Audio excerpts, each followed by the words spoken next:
اسرائيل وافقت باش المغرب ياخذ طائرات الاف 35 من عند امريكا. هذا الشيء اللي كشفت عليه اشهر الصحيفه الفرنسيه افريكان انتليجنس اللي معروف عليها الكشف عن الصفقات السريه بين المغرب وامريكا خصوصا في مجال التسلح. هذه الصحيفه كانت من الاوائل اللي سربات اخبار صفقات كبيره ومن بينها صفقه مروحيات الاباتشي اللي تتعتبر اقوى واخطر مروحيه هجوميه في العالم، واللي فعلا المغرب حصل على الدفعه الاولى من المروحيات ديالو بعد شهور من التسريب ديالها. واليوم نفس المصدر كيرجع باش يقول ان اسرائيل هي اللي عطات الضوء الاخضر باش المغرب يحصل على مقاتلات الاف 35 واحده من اكثر الطائرات تطورا في العالم، واللي حتى الدول القريبه من اسرائيل ما قادرش تحصل عليها. هذا التطور كيعني بزاف ماشي غير عسكريا ولكن حتى سياسيا. ولكن السؤال اللي كيتطرح دابا هو علاش اسرائيل وافقات، والجواب كيرجع لعده اسباب مترابطه. اولا المغرب عنده مكانه خاصه عند اسرائيل بسبب وجود عدد كبير من اليهود من اصل المغربي واللي باقي محتفظ بروابط قويه مع المغرب بثقافته وبولائهم التاريخي للبلاد. هذه الروابط الاجتماعيه والثقافيه خلات الرباط بالنسبه لتل ابيب شريك استراتيجي امن ومضمون. ثانيا من الناحيه العسكريه المسافه الكبيره بين المغرب واسرائيل كتلعب دور مهم، بحيث ان المغرب بعيد جغرافيا على المناطق الحساسه ديال اسرائيل،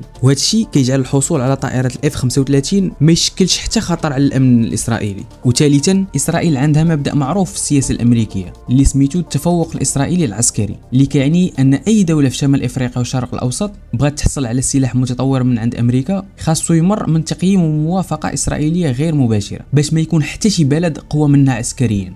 وبالتالي الموافقه على تسليم الاف 35 للمغرب كتجي في اطار استراتيجيه اسرائيليه محسوبه اللي كتعتبر ان المغرب ماشي خصم بل حليف محتمل، خصوصا في التوازنات الجديده اللي كيتشكلوا في شمال افريقيا. وهنا كيبان الفرق الكبير بين المغرب والدول الاخرى في المنطقه. مثلا الامارات والسعوديه حتى هما طلبوا الاف 35 خصوصا بعد اتفاقات ابراهام والتقارب مع اسرائيل، ولكن رغم العلاقات القويه اللي عندهم مع واشنطن الصفقه ما عمرها تمات. والسبب حسب محللين هو ان اسرائيل ما كانتش مرتاحه للفكره بحكم ان هاد الدول قريبه بزاف جغرافيا منها، واي تكنولوجيا متطوره توصل لهم كتقدر تشكل تهديد مباشر على الامن ديالها. اما بالنسبه لبلادنا فالوضع مختلف تماما، لان الموقع بعيد بزاف وعلاقته مع الاسرائيليين كتمشي في اتجاه التعاون والتنسيق ماشي التنافس. هذا الشيء اللي خلى يبان القرار على الموافقه يبان كانه ضوء اخضر مدروس كيجمع بين المصالح الامنيه والتوازنات الاقليميه اللي كيتبدلوا بسرعه في شمال افريقيا والشرق الاوسط. ولكن في النهايه خاصنا نسولوا السؤال الحقيقي، علاش اسرائيل فعلا سمحت للمغرب يحصل على الاف 35؟ والجواب البسيط والمنطقي هو ان المغرب ما كيشكل حتى تهديد مباشر عليها. المسافه بيناتهم كما قلنا بعيده بزاف الاف الكيلومترات، والمدى ديال الاف 35 محدود مقارنه مع هذا البعد. يعني حتى لو افترضنا ان المغرب فكر يهاجم اسرائيل العمليه غادي تكون شبه مستحيله، وخاصه طائرات تزود الوقود غير باش يوصل. وفي الاخير هذا الخبر ديال الموافقه على تسليم الاف 35 ماشي غير خبر عسكري بل اشاره سياسيه كبيره ان الدوله ديالنا ولات عندها مكانه خاصه، وان اللعب في المنطقه ولا كيدار بتوازنات جديده. وهنا